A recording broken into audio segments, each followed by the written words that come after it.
뉴스에 시작합니다. 김윤수입니다. 조금 전 들어온 항공기 추락 사고 소식부터 전하겠습니다. 네팔에서 여객기가 추락했습니다. 승객과 승무원 72명이 타고 있었습니다. 외교부는 이 여객기에 한국인 2명도 탑승해 있었다고 밝혔습니다.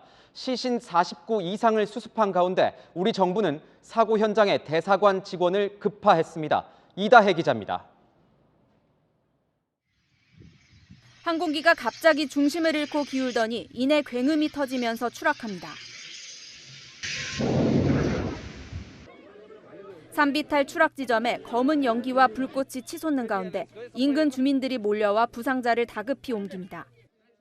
구조대원들은 현장에 물을 뿌리면서 불을 진압하고 항공기 잔해도 들추며 생존자를 찾습니다. 현지 시각 오늘 오전 네팔 수도 카트만두에서 서부 포카라로 향하던 네팔 예티항공 소속 국내선 항공기가 도착지인 공항 인근에서 추락했습니다. 포카라는 히말라야 트레킹의 출발점으로 등산 관광객들이 많이 몰리는 곳입니다. 항공기에는 승객 68명과 승무원 4명 등 총 72명이 탑승했는데 현재까지 최소 49의 시신을 수습한 것으로 전해졌습니다. 외교부는 항공기에 한국인 2명이 탑승한 것을 확인했고 신원 등을 추적하고 있습니다. 추락 사고 현장에 주 네팔 한국대사관 직원도 급파했습니다. 현지 언론은 한국인 2명 외에도 인도인과 러시아인 등 외국인 10명 정도가 탑승했다고 전했습니다. 에베레스트를 포함해 고산지대가 많은 네팔의 기후는 급격한 변화가 잦은 만큼 항공사고도 빈번합니다. 지난 2018년 방글라데시에서 출발한 항공기가 카트만두에 착륙하기 직전 추락해 탑승자 71명 중 51명이 숨지는 사고도 있었습니다. 다만 로이터 통신은 항공사 관계자를 인용해 추락 당시 날씨는 맑았다고 보도했습니다. 네팔 당국은 구조 헬기와 구조대원 수백 명을 투입해 사고를 수습하고 있습니다. 채널A 뉴스 이다혜입니다. 정치권으로 갑니다. 나경원 전 의원이 국민의힘 당권 경쟁에서 자신을 찍어내려는 친윤계를 향해 사실상 선전포고를 했습니다. 당을 쥐락펴락하려는 꼴이 꼭 박근혜 정부 시절 친박들의 행태 같다고 반격한 겁니다. 친윤계는 이런 나 전 의원을 향해서 자기 정치만 하려는 꼴이 꼭 유승민 전 의원 같다고 응수했습니다. 양측 모두 한바탕 싸움을 마다하지 않겠다, 끝까지 간다, 벼르는 모습입니다. 강병규 기자의 보도입니다. 나경원 전 의원이 장제원 국민의힘 의원 등 이른바 윤핵관을 겨냥해 작심 발언을 쏟아냈습니다. 나 전 의원은 SNS에 제2의 진박간별사가 쥐락펴락하는 당이 과연 총선을 이기고 윤석열 정부를 지킬 수 있겠냐며 2016년의 악몽이 떠오른다. 우리 당이 이대로 가면 안 된다고 주장했습니다. 최근 당내 친윤 그룹에서 나경원은 반윤이라는 비판이 제기되자 2016년 박근혜 정부 당시 새누리당의 총선 참패 원인으로 지목된 진박 논란을 거론하며 반박에 나선 겁니다. 다만 나 전 의원은 윤 대통령에 대해서는 각을 세우지 않았는데 당권 도전 여부에 대해서도 말을 아꼈습니다. 좀 더 당원과 국민들의 목소리를 조금 더 듣도록 하겠습니다. 네. 나 전 의원의 직격에 장제원 의원은 곧장 제2 진박간별사가 결코 될 생각이 없다며 나 전 의원도 제2 유승민이 되지 말길 바란다고 응수했습니다. 친윤계 지지를 받고 있는 김기현 의원도 제2의 진박간별사 우려를 일축했습니다. 우리 당의 공천은 그야말로 사천이나 학살 공천이라는 용어가 다시는 반복되지 않도록 할 것입니다. 나 전 의원과 친윤계의 갈등이 격화되자 정진석 국민의힘 비상대책위원장은 개파가 있을 수 있겠나 모두가 친윤이라며 진화에 나섰습니다. 채널A 뉴스 강병규입니다. 보신 것처럼 나경원 전 의원 거취 문제로 여권이 집안 싸움을 벌이자 그동안 이재명 대표의 사법 리스크로 몸을 움츠려왔던 민주당이 그 분열된 틈을 파고들었습니다. 대통령과 여당이 당권 장악에만 몰두해 있다며 역공을 취했습니다. 친윤계에서는 민주당이 나경원 지지를 자백했다고 반발했습니다. 여인성 기자의 보도 보시고 아는 기자로 이어가겠습니다. 더불어민주당은 나경원 전 의원 해임을 두고 윤석열 대통령이 편가르기 정치를 하고 있다고 비판했습니다. 나경원 전 부위원장이 사의를 표명했음에도 부득불 사표를 수리하는 것이 아니라 해임시켰습니다. 참 옥렬한 대통령입니다. 윤석열 대통령이 정말 해임해야 할 사람은 바로 이상민 행정안전부 장관입니다. 윤 대통령이 책임을 묻는 사람은 모두 윤 대통령의 반대편에 있거나 반대편에 설 것으로 의심되는 사람들 뿐이라는 겁니다. 박지원 전 국가정보원장은 누가 봐도 이준석, 유승민, 나경원을 정리하는 교통순경 노릇을 한다고 꼬집었고, 안규령 민주당 상근 부대변인은 윤 대통령이 차라리 원하는 당대표를 지명하라고 말했습니다. 이재명 대표 사법 리스크로 수세에 몰려있던 민주당이 여권의 갈등이 격화되자 국면 전환에 나서는 모양새입니다. 친윤계에서는 민주당이 나 전 의원을 지지하는 척하며 여당의 분열을 부추긴다고 반발했습니다. 친윤계 박수영 국민의힘 의원은 한 누리꾼이 배현진 의원 SNS에 권리당원의 한 사람으로 나경원을 지지한다는 댓글을 단 것을 거론하며 민주당에서 나경원 전 부위원장 지지 중이라고 자백하는 건가라고 주장했습니다. 권리당원은 민주당에서 쓰는 말인데 민주당 당원들이 국민의힘 당원인 것처럼 행세한다는 겁니다. 국민의힘은 민주당을 향해 이재명 대표 본인의 기본부터 챙기라고 지적했습니다. 채널A 뉴스 여인선입니다.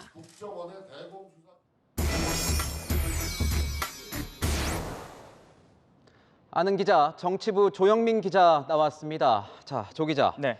전당대회 출마 여부가 관심인 게 지금 나경원 전 의원이 나오냐 안 나오냐 얘기가 계속 나오고 있습니다. 네. 그런데 이 여당 내에서 이른바 윤핵관이라고 불리는 이 인사들과 네. 나 전 의원이 굉장히 대립각을 세우는 것 같아요. 예, 맞습니다. 이 윤석열 대통령의 순방 출발을 기점으로 해서 이 말의 수위는 더욱 거세졌고 대상도 분명해졌습니다. 그 대상은 앵커 말씀하신 것처럼 장제원 의원 등 윤석열 대통령 핵심 관계자, 이른바 윤핵관으로 불리는 인사들입니다. 제2의 진박 간별사가 쥐락펴락하는 당이 과연 총선을 이기고 윤석열 정부를 지킬 수 있겠습니까? 오늘 SNS에 남긴 글인데 이틀 전 제 판단과 고민을 곡해하는 분들, 이렇게 표현했던 것과는 확실히 달라진 수위를 좀 느낄 수 있습니다. 그런데 조 기자, 이렇게 공격을 당하게 되면 네. 자연스럽게 공격을 받는 쪽도 가만히 있지는 않을 거잖아요. 어떻습니까? 맞습니다. 이 선두의 선거 역시 장제원 의원입니다. 제2의 진박 간별사가 될 생각 없다. 나 전 의원도 제2의 유승민이 되지 말라, 이렇게 맞받았습니다. 친윤계 박수영 국민의힘 의원도 나 전 의원이 잘못된 판단으로 스스로 희화화되는 길을 택했다고 꼬집기도 했습니다. 그런데 이런 게 좀 저는 포인트 같아요. 나 전 의원의 발언 수위가 높아진 건 맞는 것 같습니다. 네. 그런데 윤석열 대통령에 대해서는 공격하지 않았습니다. 거기에 이유가 있을까요? 분리 대응 전략, 이렇게 좀 이름을 붙여볼 수 있을 것 같습니다. 윤핵관에게는 나를 세우며 존재감을 드러내지만 윤석열 대통령과의 대립각은 철저히 피하는 모습입니다. 윤석열 정부의 성공이란 말을 빼놓지 않고 강조하고 있다는 점이 이런 면을 잘 보여주는 부분이기도 한데요.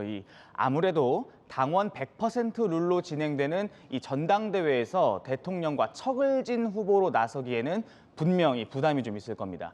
윤 대통령을 지지하지만 윤핵관에 대해서는 좀 마땅치 않아 하는 이 당내 기류를 겨냥한 행보라는 해석도 나오고 있습니다. 이제 중요한 건 대통령실 분위기 아니겠습니까? 네. 그렇다면 대통령실의 기류는 어떻습니까? 일단 이 대통령의 경제 외교, 이 순방 성과가 좀 이슈화되어야 할 시점에 나 전 의원 뉴스가 주목받고 있는 이 상황 자체가 대통령실로서는 달갑진 않습니다. 대통령실이 직접 대응하면 괜히 주목도만 높아지기 때문에 아예 대응하지 말자, 이런 분위기도 좀 감지되고 있습니다. 그렇군요. 도리어 주목도가 높은 게 지금 나 전 의원인데 나 전 의원을 중심으로 당내 갈등이 굉장히 격화되다 보니까 네. 옆에 있던 이 정진석 비대위원장이 결국 수습에 나서는 모습인 것 같은데 어떻습니까? 오늘 좀 장문의 글을 올렸는데요. 한마디로 얘기하면 당의 친윤, 반윤이 어딨냐, 이렇게 수습에 나서는 겁니다. 그러면서 이렇게 몇 가지 요청 사항을 좀 덧붙였습니다. 첫째, 친윤, 반윤 표현 쓰지 말라. 둘째, 현역 의원들은 당대표 후보 캠프의 주요 직책을 맡지 말라는 겁니다. 수습책이 효과가 있느냐 없느냐, 이게 좀 관심이지 않겠습니까? 저는 사실 이 세 번째 요청 사항이 좀 눈에 띄었습니다. 네. 이번 전당대회를 대통령 공격하고 당을 흠집내는 기회로 사용하지 말라, 이렇게 적었는데 자칫 중재라기보다는 갈등 격화의 불씨가 될 수 있는 우려가 나오는 표현이란 지적들이 좀 있습니다. 당장 유승민 전 의원은요, 대통령을 공격하면 당이 즉각 제재한다고 협박한다 이렇게 반발했습니다. 여권이 이렇게 자중질환, 집안 싸움을 하고 있는데 지켜보고 있는 민주당의 속내도 좀 궁금합니다. 어떻습니까? 네, 오늘 논평이 좀 있었거든요. 먼저 좀 듣고 오겠습니다. 윤석열 대통령이 책임을 묻는 사람은 모두 윤 대통령의 반대편에 섰거나 반대편에 설 것으로 의심되는 사람들 뿐입니다. 민주당의 윤 대통령 비판에 이 나 전 의원의 사직서와 또 해임 사례가 인용되고 있는 형국입니다.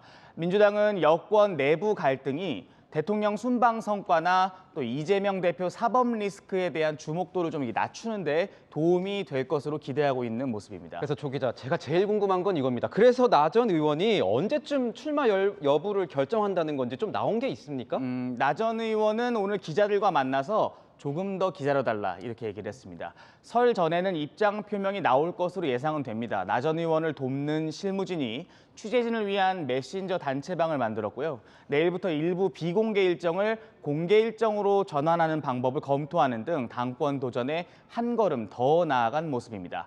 당장 이번 주 당대표 후보 여론조사들이 속속 나올 겁니다.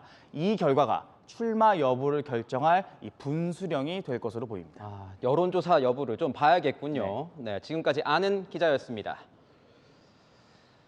아랍에미리트를 국빈 방문 중인 윤석열 대통령이 모하메드 대통령과 정상회담을 가졌습니다. 제2의 중동 특수로 경제 난국을 돌파하겠다고 강조한 윤 대통령은 30개 넘는 투자 양해 각서를 체결할 예정입니다. 아랍에미리트 측은 우리나라에 약 40조 원의 투자도 결정했습니다. 아부다비 현지에서 노은지 기자가 보도합니다. 아부다비 대통령궁에 도착한 윤석열 대통령과 김건희 여사를 위해 공식 환영 행사가 열렸습니다. 모하메드 대통령이 현관에서 윤 대통령 부부를 맞이했고 아랍에미리트군은 21차례의 예포를 발사했습니다. 환영식 초반 공군 전투기가 태극 무늬인 붉은색, 푸른색 비행운을 내뿜으며 에어쇼도 펼쳤습니다. 윤 대통령과 모하메드 대통령은 확대 회담과 양해 각서 체결, 단독 회담을 차례로 갖고 양국 간 특별 전략적 동반자 관계를 최고 수준으로 발전시켜 나가기로 합의했습니다. 아랍에미리트 측은 우리나라에 약 40조 원의 투자도 결정했습니다. 양국 정상이 함께한 자리에서 체결된 양해 각서는 전략적 에너지 관계 강화를 위한 공동 선언문, 전략적 방위 산업 협력에 관한 양해 각서, 석유 수급을 원활하게 하는 국제 공동 비축 사업 등 13개에 이릅니다. 대통령실은 1970년대 중동 붐을 언급하며 중동 특수로 경제 위기를 돌파하겠다고 강조했습니다. 이제 제2의 5.1 붐으로 메가 프로젝트를 재개하고 있는 중동에서 우리는 다시 기회를 포착할 것입니다. 국빈 방문에 동행한 8개 부처와 100개 기업이 체결할 MOU는 30여 개에 달할 것으로 알려졌습니다. 윤 대통령은 이번 국빈 방문 기간 동안 파병 임무를 수행하고 있는 아크 부대도 방문해 우리 장병들을 격려할 예정입니다.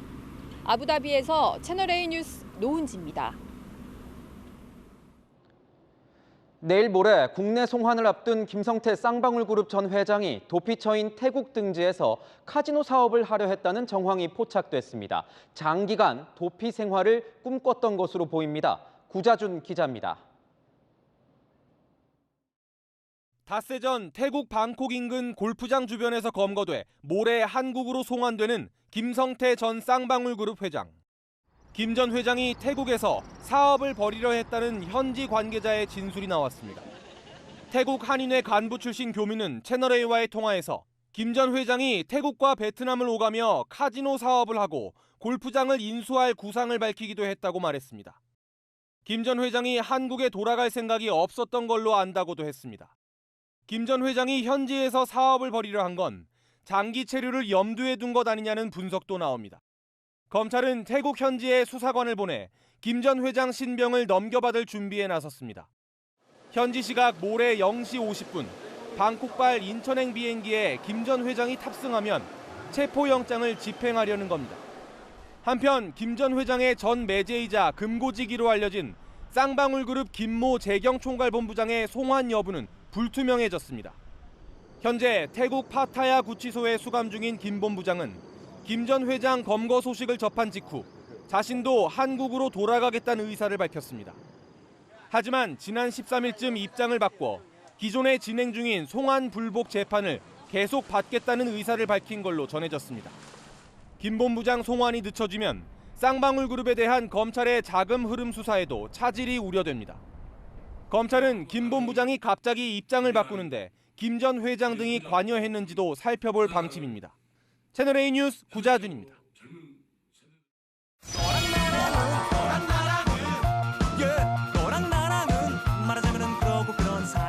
여랑여랑 정치부 윤수민 기자와 함께합니다. 첫 번째 주제 보겠습니다. 윤석열 대통령 얼굴이 보이는데 뭐가 달라졌습니까? 달라진 건 바로 이 순방입니다. 지난해 9월 이 뉴욕 순방 당시에 윤석열 대통령이 이 비속어 논란 보도 이후에 대통령실과 언론과의 불편한 기류가 이어졌는데요. 그래서일까요? 지난해 11월 동남아 순방 당시에는 윤 대통령이 전용기 내부에서 기자들과 별다른 접촉을 하지 않았습니다. 그런데 이번에는 확 달라졌습니다. 함께 영상으로 확인해 보시죠.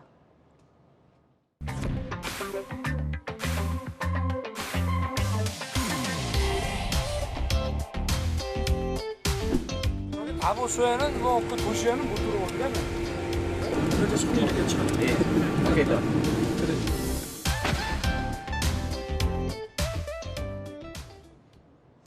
전용기 내 기자간담회는 없었지만 대신 윤 대통령이 순방에 동행하는 기자들과 일일이 인사하며 화기애애한 분위기였습니다. 네, 지난 순방 때는 MBC 기자들이 이 탑승이 불허가 됐었는데 이번에는 같이 갔습니까? 어땠습니까? 네, 함께 동행했는데요. 이 대통령실은 이 순방 이틀 전 MBC의 전용기 탑승을 허가했습니다. 지난해 동남아 순방 때는 MBC의 비속어 발언 보도를 문제 삼아 MBC 기자의 전용기 탑승을 불허하기도 했죠. 사실과 다른 그런 가짜 뉴스로 이간질하려고 아주 악의적인 그런 행태를 보였기 때문에 대통령의 그 헌법 수호 그 책임의 일환으로서 부득이한 조치였다고. 그러면 이렇게 순방 모습이 달라진 이유가 있을까요? 네, 이번 순방은 경제 외교에 초점이 맞춰져 있는데요. 혹시라도 이 불필요한 논란으로 이 성과가 가려질까 봐 사전에 차단하려는 의도로 풀이됩니다. 윤 대통령께서는 신년사 등을 통해 경제 중심의 정상 외교를 통해 복합 위기를 수출로 돌파하겠다는 의지를 피력했습니다.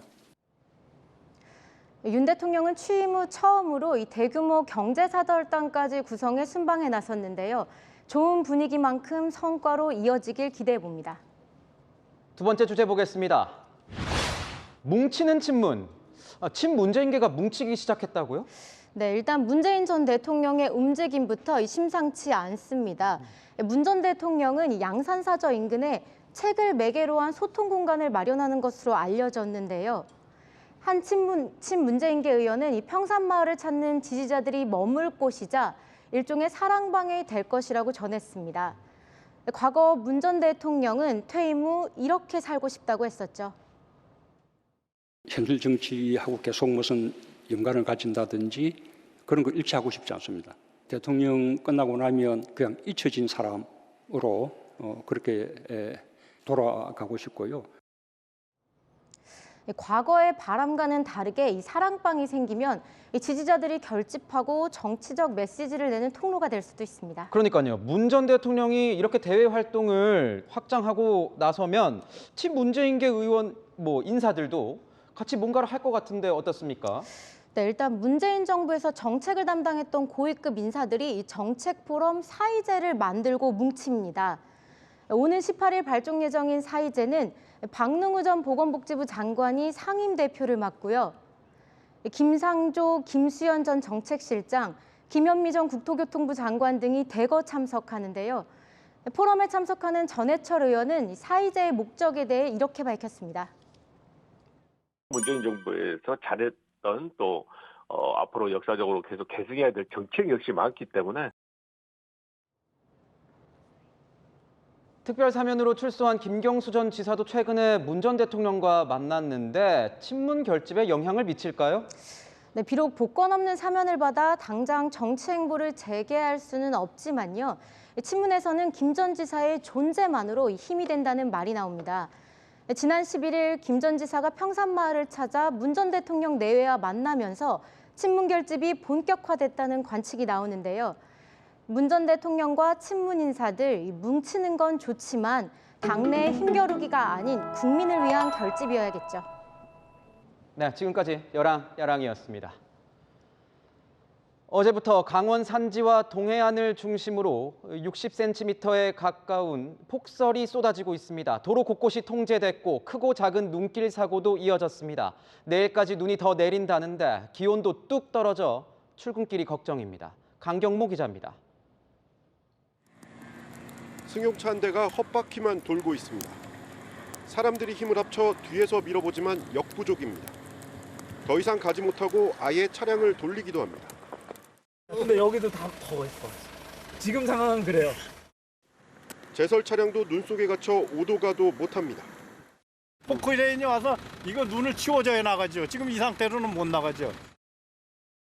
오후 5시 현재 고성 미시령엔 60cm 가까운 폭설이 쏟아졌고 향로봉엔 53.5cm의 눈이 쌓였습니다. 오늘 새벽부터 많은 눈이 내리면서 속초 설악동 도로 곳곳이 통제된 상태입니다. 사고 위험이 있는 강원도 내 국립공원 탐방로 55곳과 9개 도로의 출입도 통제됐습니다. 가게 앞에 쌓인 눈은 치워도 끝이 없습니다. 우리처럼 이제 자영업자들은 이렇게 폭설이 내리면 생활도 좀 그렇고 여기 다 우리들이 다 치워요. 뭐 또 힘들어도 치워야죠. 스노우 체인을 판매하는 곳엔 긴 줄이 생겼습니다. 이게 눈이 너무 많이 쌓여갖고 이 상태로 가면 사고가 날 것 같아서 일단 체인을 채우게 됐습니다. 오늘 낮 12시쯤 고성군 토성면 잼버리 도로에서 차량 12대가 고립돼 있다가 1시간 반 만에 탈출하는 등 강원도에선 크고 작은 눈길 사고 100여 건이 접수됐습니다. 내일까지 강원 지역에는 최고 40cm의 눈이 더 내릴 걸로 예보됐습니다. 밤부터는 전국 대부분 지역이 영하권에 들면서 내린 비와 눈이 얼 것으로 보여 출근길 각별한 주의가 필요해 보입니다. 채널A 뉴스 강경모입니다. 부산 번화가 공사장에서 벽돌도미가 추락했습니다. 공사장에서 일하던 20대 남성이 숨졌습니다. 길을 가던 시민 2명도 다쳐서 병원으로 옮겨졌습니다. 사건 사고 소식 배유미 기자입니다. 공사장 바로 옆길에 산산이 부서진 벽돌가루가 흩어져 있습니다.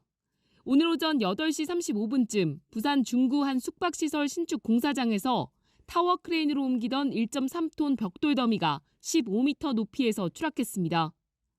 벽돌 더미는 밑에서 작업 중이던 20대 하청업체 직원을 덮쳤습니다. 어마어마했어요, 여기. 그냥 이까지 불이 튀어왔다니까. 사고가 난 곳은 부산 남포동 번화가 한복판인데요. 평소 오가는 시민들이 많은 곳입니다.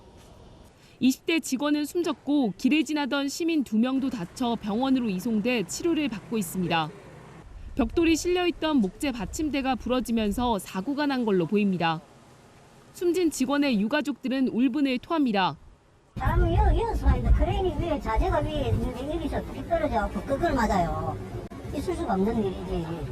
경찰은 공사 관계자 등을 상대로 안전수칙 위반 여부를 조사하고 있습니다.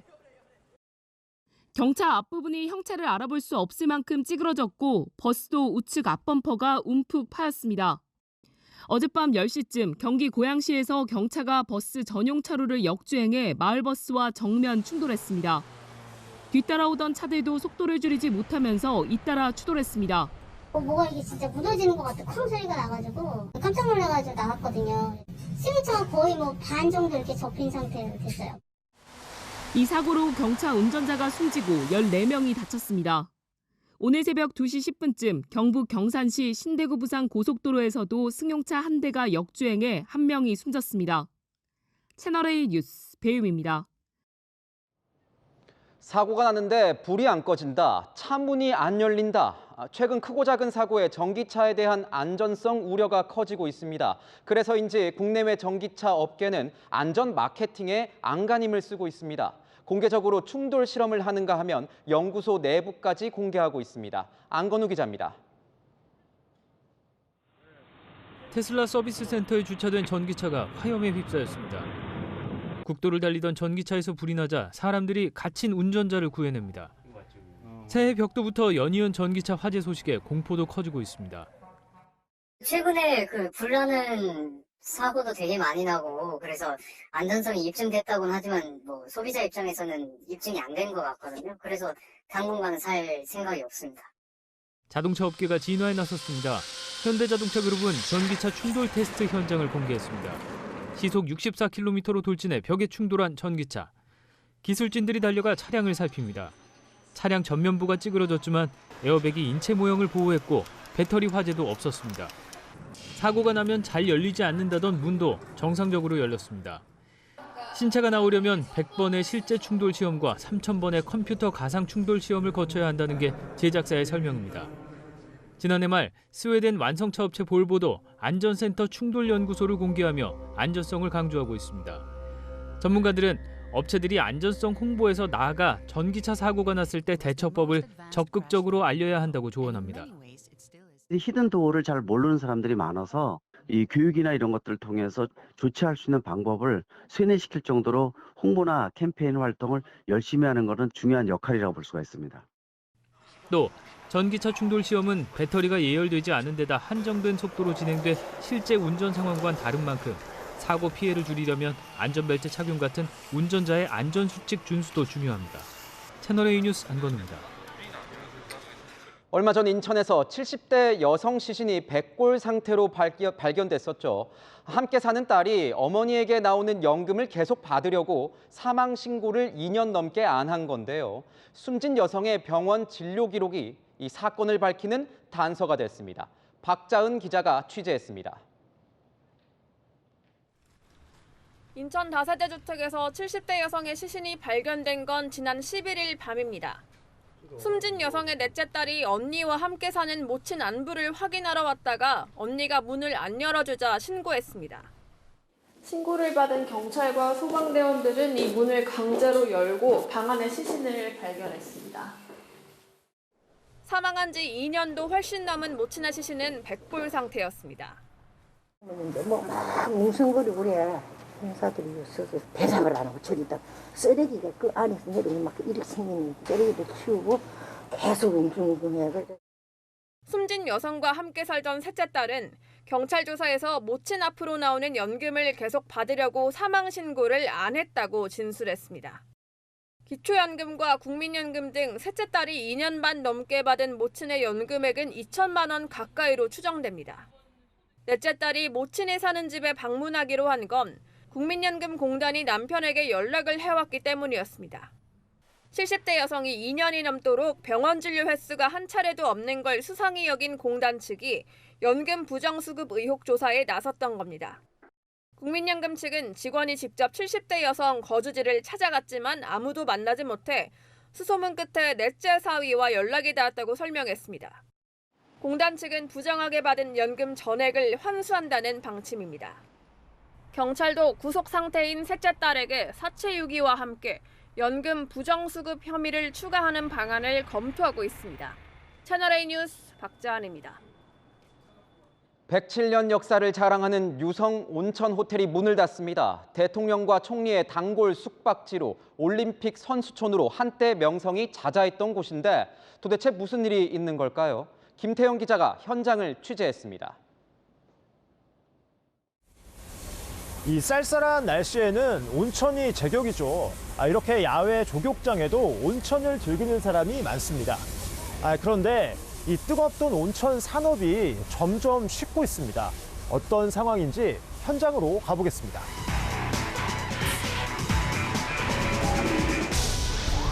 (190개) 객실과 대규모 온천 시설이 있는 유성호텔입니다. 1915년 개장 이후 역대 대통령들이 숙박하고 88 서울올림픽 당시 선수촌으로 지정되기도 했습니다. 100년 넘게 이어온 이 호텔은 내년 3월 문을 닫습니다. 방문객이 크게 줄었기 때문입니다. 저녁 시간 호텔엔 불 켜진 객실이 거의 없습니다. 안 가는데요. 지금이야 살이가 좋아서 내 집에서도 다 모여갈 수 있고 하니까 아무래도 안 가지죠. 1994년 국내 첫 온천 관광특구로 지정된 대전 유성온천은 2019년만 해도 470만 명 이상이 찾는 인기 관광지였습니다. 하지만 불과 2년 뒤 100만 명 아래로 떨어졌습니다. 인근 다른 호텔은 개장 3년 만에 공매로 넘겨졌고 여러 번 유찰을 겪다 부분 매각되기도 했습니다. 전남 구례에 있는 온천 관광지입니다. 인적은 뚝 끊겼고 텅 빈 주차장엔 풀만 무성합니다. 1997년 전남 첫 관광특구로 지정될 때만 해도 지역 경제의 효자가 될 거란 기대가 컸습니다. 현실은 달랐습니다. 2015년 29만 명이 넘던 관광객은 5년 만에 86% 넘게 줄었고 이후엔 집계조차 하지 않고 있습니다. 이곳을 대표하던 온천랜드마저 3년 전 문을 닫았습니다. 이 곳곳엔 문을 닫은 숙박업소들이 있고 임대 현수막도 걸렸습니다. 이 건물이 약사가 다 빠졌네. 아무 말도 없어 이게. 이 문을 연 식당도 하루 개시조차 버겁습니다. 사람이 없으니까 그냥 다 죽을 맛이에요. 카드값을 고마워서 대출 받아서 냈어요. 지금이 오후 6시가 조금 넘은 시각인데요. 이 관광지란 말이 무색할 정도로 조용합니다. 우리 취재진 카메라 조명을 끄면요. 이렇게 빛도 없이 캄캄합니다. 문을 연 가게는 손에 꼽을 정도, 지나가는 차량도 좀처럼 보이지 않습니다. 구례구는 민자 휴양시설을 유치한다는 계획을 내놨지만 현장에선 건물을 팔겠다는 사람들만 몰립니다. 한다고 내놔도 거래가 돼요 말이죠. 지금은 사실 내놔도 산다는 사람이 없잖아. 전국의 온천지구는 66곳, 상당수가 비슷한 고민을 안고 있습니다. 관광 트렌드를 따라가지 못해 인기가 시들해진 데다 코로나 사태까지 겹쳤기 때문입니다. 전문가들은 일본의 경우를 주목합니다. 전국 3,000개 넘는 온천이 있는 일본에선 지역 특성에 맞는 축제 등을 연계해 관광객들을 끌어모으고 있습니다. 다양한 요소들의 체험거리 등이 같이 겸비가 돼야 되는데 사람들이 와서 경험할 수 있는 특별한 것들, 그런 것들을 체험하는 쪽으로 가야만 해요. 온천이라는 천혜 자원이 사양 산업으로 인식되는 분위기를 바꾸기 위해 시설과 서비스, 이미지 등의 대전환이 필요하다는 지적입니다. 현장 카메라 김태형입니다. 지금 보시는 건 멸종 위기에 처해 있는 철새 흑두루미입니다. 보통 일본에서 겨울을 나는데 올해는 세계적 철새 도래지인 순천만에 몰려들었다고 합니다. 염정원 기자가 순천만을 다녀왔습니다.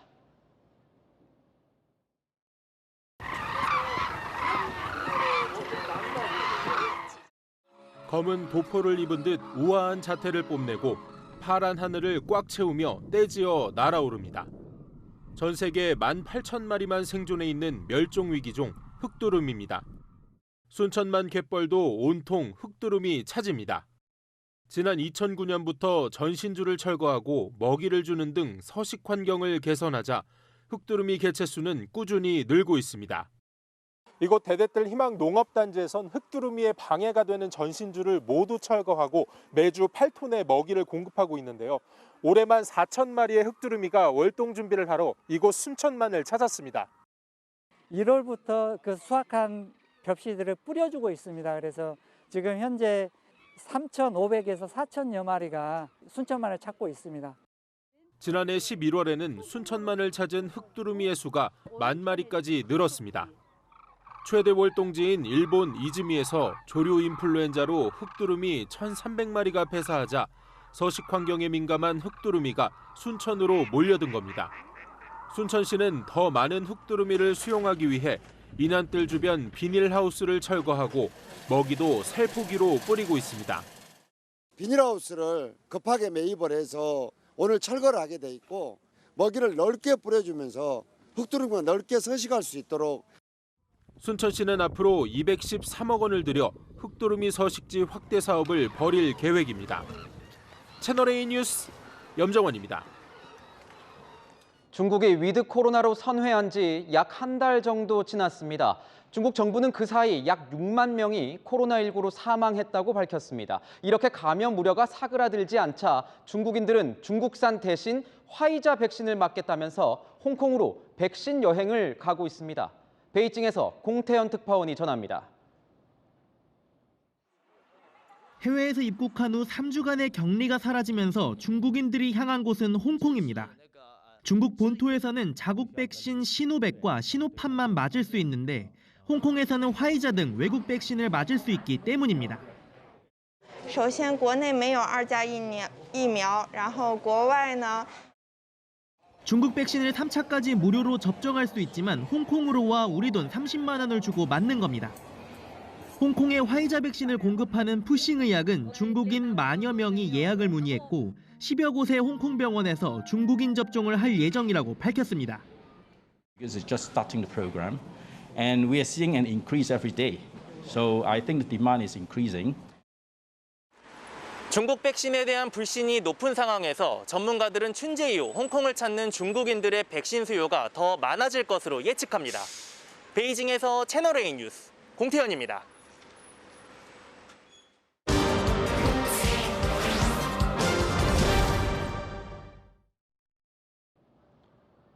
오늘은 브라질로 가보겠습니다. 얼마 전 브라질에서는 대통령 집무실과 의회, 대법원이 습격을 받았습니다. 대선 불복 세력이 폭동을 일으킨 겁니다. 2년 전 있었던 이 미국 의회 난입 사태와 똑같은 판박이 폭동입니다. 가짜뉴스와 양극단으로 갈라선 정치 갈등이 민주주의를 뿌리채 흔들고 있습니다. 세계를 보다 전혜정 기자입니다. Não é uma luta da esquerda contra a direita. É uma luta do bem contra o mal. Essa foi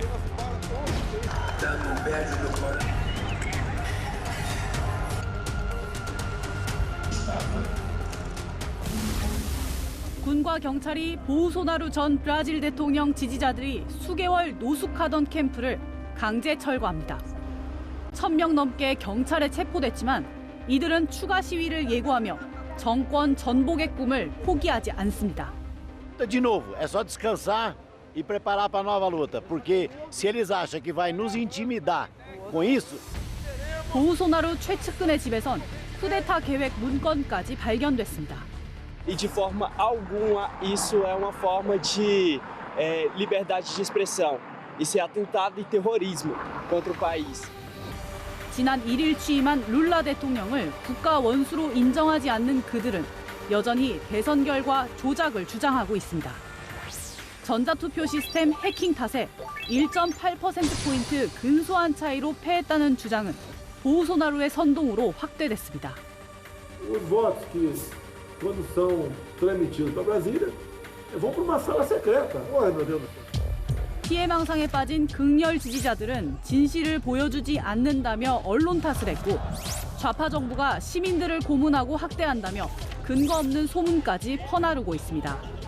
룰라가 교회를 폐쇄하고 남녀 공용 화장실을 만들 것이라는 가짜뉴스도 지난 대선판을 뒤흔들었습니다. O Lula vai fazer banheiro unissex. Já ouviu falar isso, né? Esses caras não têm respeito.